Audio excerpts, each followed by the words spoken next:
remember after we looked at all the Indian stuff, usually we went to see some movie in this big auditorium. Columbus. They were always showing Columbus discovering America, having one hell of a time getting old Ferdinand and Isabella to lend him the dough to buy ships with, and then the sailors mutinying on him and all. Nobody gave too much of a damn about old Columbus, but you always had a lot of candy and gum and stuff with you, and the inside of that auditorium had such a nice smell.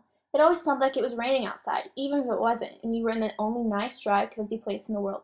I love that damn museum. I remember you had to go through the Indian room to get to the auditorium. It was a long, long room, and you were only supposed to whisper. The teacher would go first, then the class. You'd be two rows of kids, and you'd always have a partner. Most of the time, my partner was a girl named Gertrude Levine. She always wanted to hold your hand, and her hand was always sticky or sweaty or something.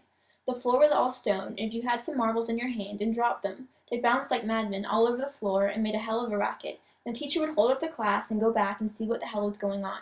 She never got sore, though, Miss Then you'd pass by this long, long Indian war canoe, about as long as 3 Cadillacs in a row, with about 20 Indians in it, some of them paddling, some of them just standing around looking tough, and they had all this war paint all over their faces. There was one very spooky guy in the back of the canoe with a mask on.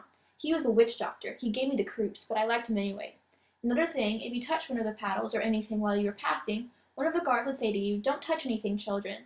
But he always said it in a nice voice, not like a cop or anything. Then you'd pass by this big glass case with the Indians inside of it, rubbing sticks together to make a fire, and a squaw weaving a blanket.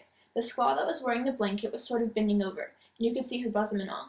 We all used to sneak a good look at it, even the girls, because they were only little kids, and they didn't have any more bosom than we did. Then, just before you went inside the auditorium, right near the doors, you passed this Eskimo. He was sitting over a hole in this icy lake, and he was fishing through it. He had about 2 fish right next to the hole that he'd already caught. Boy, that museum is full of glass cases. There were even more upstairs, with deer inside them drinking at water holes, and birds flying south for the winter. The birds nearest you were all stuffed and hung up on the wires, and the ones in the back were just painted on the wall. But they all looked like they were really flying south, and if you bent your head down and sort of looked up at them, upside down, they looked in an even bigger hurry to fly south. The best thing, though, in that museum was that everything always stayed right where it was. Nobody'd move.